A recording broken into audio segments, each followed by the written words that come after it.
Welcome everyone to today's Explainer. Okay, let's dive into this. Scholastic Frontiers, Human Minds and Machine Intelligence. We're going to be exploring the really dynamic relationship between our own minds and machines. Today, we'll break down exactly how our biological, organic brains stack up against the incredibly fast-evolving world of artificial intelligence.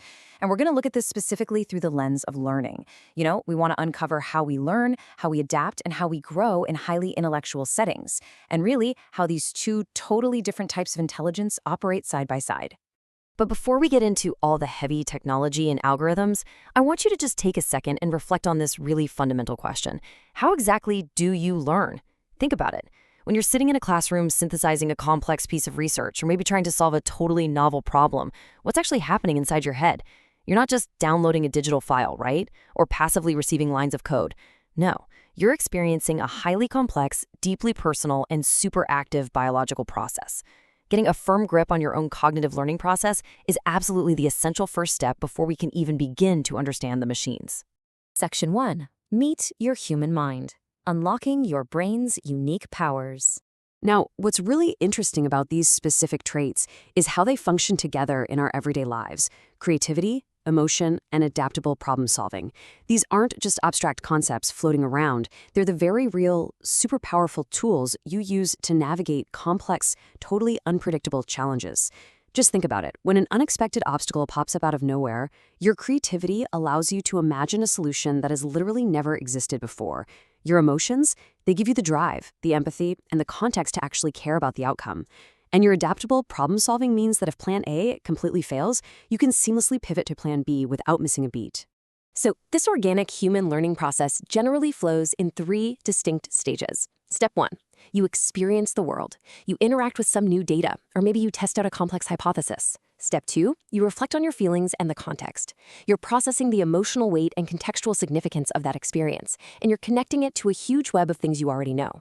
And then step 3, you adapt to new situations. The next time you run into a similar challenge, like maybe studying for a test or learning from a mistake you made, you fundamentally change your approach based on that highly nuanced reflection. You don't just blindly store data, you evolve. Section 2. Enter artificial intelligence, the challenger in the digital age. So the crucial point is this working definition. Artificial intelligence is a system focused on massive data processing, rapid pattern recognition, and computational speed. It's incredibly important that we strip away all that science fiction, Hollywood magic when we talk about this stuff.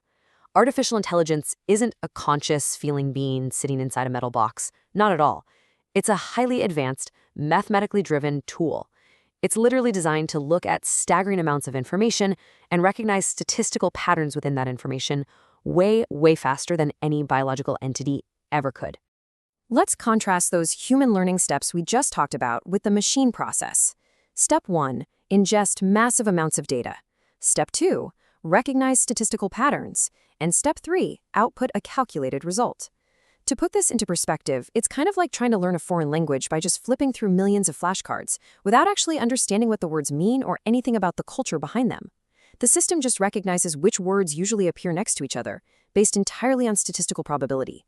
There's no feeling, there's no real reflection on why something matters. It's just a pure, raw calculation. And this brilliantly illustrates what makes that system so remarkably formidable. Millions of data points processed per second. We're talking about a scale and velocity of calculation that is entirely outside the realm of human biology. Now, as we're analyzing this source material, we are absolutely not taking a side here and saying this makes the machine somehow better than a human. Honestly, that's a fundamentally flawed comparison. What it actually means is that machines operate on a totally different axis of capability, one built to handle sheer volume and relentless speed. Let's move to and see how this builds into Section 3, the ultimate intelligence matchup. Head-to-head comparison. The human mind thrives in ambiguity. It's intuitive, emotional, and highly context-aware. Let's say you're interpreting nuances in geopolitical behavior, or maybe reading between the lines of a really dense philosophical text. In those cases, your human context awareness is absolutely essential. Machine intelligence, conversely, is literal, data-driven, and hyper-speed-focused. If you need to map out complex climate data over the last century or calculate the structural integrity of a massive engineering project across countless variables, well, that literal, speed-focused approach is exactly the tool you require. When we break it down trait by trait, the distinct frontiers of these capabilities become so obvious. First off, look at speed. Human minds are understandably slower and much more deliberate, which is great because it allows for careful philosophical thought. Machine intelligence, on the other hand, is virtually instantaneous. Then there's creativity. Human creativity is truly original. It literally breaks the rules to invent entirely new paradigms and ideas. Machine creativity, however, is derivative. It generates variations that are bound strictly by the patterns it's already been fed in its training data. And finally, memory. Human memory is highly contextual and fading, which, actually helps us generalize concepts and forgive mistakes over time. Machine memory is absolute and incredibly data-heavy. These differing attributes mean humans and machines are uniquely suited for completely different tasks. It's like apples and oranges. Section 4, the scholastic frontier, the future of learning together. Human intuition paired with machine speed creates the ultimate collaborative team. You see, the future of education and advanced learning isn't some battle of human versus machine. It's not a zero-sum game where one replaces the other. Rather, it's all about how you, as a learner, can use AI as an incredibly powerful tool to enhance your own adaptable problem-solving skills. Just imagine the possibilities.